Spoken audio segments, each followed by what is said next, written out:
Hi friends, ನಾನಿವತ್ತು ಸಿಂಪಲ್ಲಾಗಿ ಒಂದು ಸಿಹಿ ಕುಂಬಳಕಾಯಿ ಪಲ್ಯ ಮಾಡ್ಕೊಳ್ಳೋದು ಹೇಗೆ ಅಂದ್ಬಿಟ್ಟು ತೋರಿಸ್ಕೊಡ್ತಾ ಇದ್ದೀನಿ.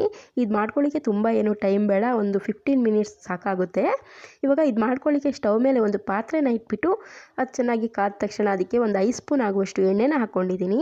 ಎಣ್ಣೆ ಸ್ವಲ್ಪ ಕಾದ ನಂತರ ಅದಕ್ಕೆ 1 ಸ್ಪೂನ್ ಆಗುವಷ್ಟು ಸಾಸಿವೆ ಹಾಕ್ಕೊಂಡು, ಸಾಸಿವೆ ಚೆನ್ನಾಗಿ ಸಿಟಪಟ ಸಿಡಿದ ತಕ್ಷಣ ಒಂದು ಅರ್ಧ ಸ್ಪೂನ್ ಆಗುವಷ್ಟು ಜೀರಿಗೆನ ಕೂಡ ಸೇರಿಸ್ಕೊಳ್ತಾ ಇದ್ದೀನಿ.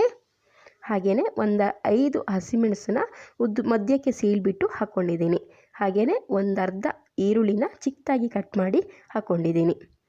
ಈರುಳ್ಳಿ ಎಲ್ಲ ಕೂಡ ಸ್ವಲ್ಪ ಸಾಫ್ಟ್ ಆದ ತಕ್ಷಣ ಇದಕ್ಕೆ ಸ್ವಲ್ಪ ಬೇವಿನ ಎಲೆ ಸೇರಿಸ್ಕೊಳ್ತಾ ಇದ್ದೀನಿ. ಹಸಿಯಾಗಿರುವಂಥ ಬೇವಿನ ಎಲೆ ಹಾಕ್ಕೊಳ್ಳಿ, ಆವಾಗ ಫ್ಲೇವರ್ ತುಂಬ ಚೆನ್ನಾಗಿರುತ್ತೆ.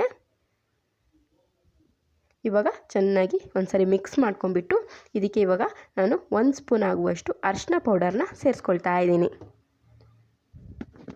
ಅರಿಶಿನ ಪೌಡರ್ ಹಾಕುವಾಗ ಗ್ಯಾಸ್ನ ಸ್ವಲ್ಪ ಲೋ ಫ್ಲೇಮಲ್ಲಿ ಇಟ್ಕೊಂಡು ಹಾಕ್ಕೊಳ್ಳಿ, ಇಲ್ಲಾಂದರೆ ಸೀದು ಹೋಗಿಬಿಡುತ್ತೆ.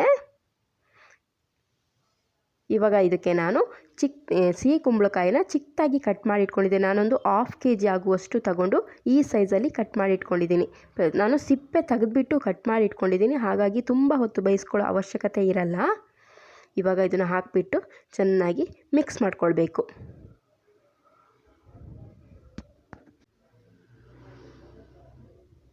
ಒಗ್ಗರಣೆ ಜೊತೆಗೆ ಚೆನ್ನಾಗಿ ಮಿಕ್ಸ್ ಮಾಡಿಕೊಂಡು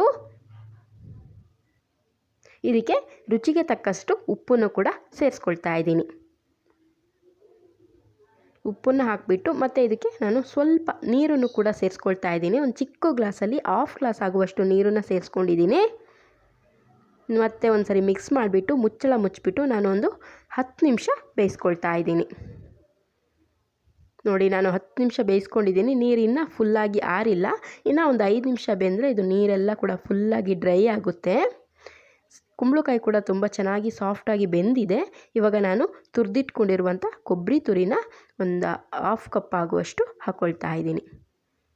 ಹಾಕ್ಕೊಂಡು ಒಂದು ಸರಿ ಚೆನ್ನಾಗಿ ಮಿಕ್ಸ್ ಮಾಡ್ಕೊಂಡ್ಬಿಟ್ರೆ ಒಂದು 5 ನಿಮಿಷ ಮುಚ್ಚಳ ತೆಗೆದುಬಿಟ್ಟು ಬೇಯಿಸ್ಕೊಂಡ್ಬಿಟ್ರೆ ನೀರೆಲ್ಲ ಡ್ರೈ ಆಗಿ ನಿಮಗೆ ಕುಂಬಳಕಾಯಿ ಪಲ್ಯ ರೆಡಿ ಆಗುತ್ತೆ. ಇದು ಡ್ರೈ ಆಗಿರೋದ್ರಿಂದ ಚಪಾತಿಗೆಲ್ಲ ಕೂಡ ತುಂಬ ಚೆನ್ನಾಗಿರುತ್ತೆ, ಹಾಗೆ ರೈಸ್ಗೂ ಕೂಡ ತುಂಬ ಚೆನ್ನಾಗಿರುತ್ತೆ.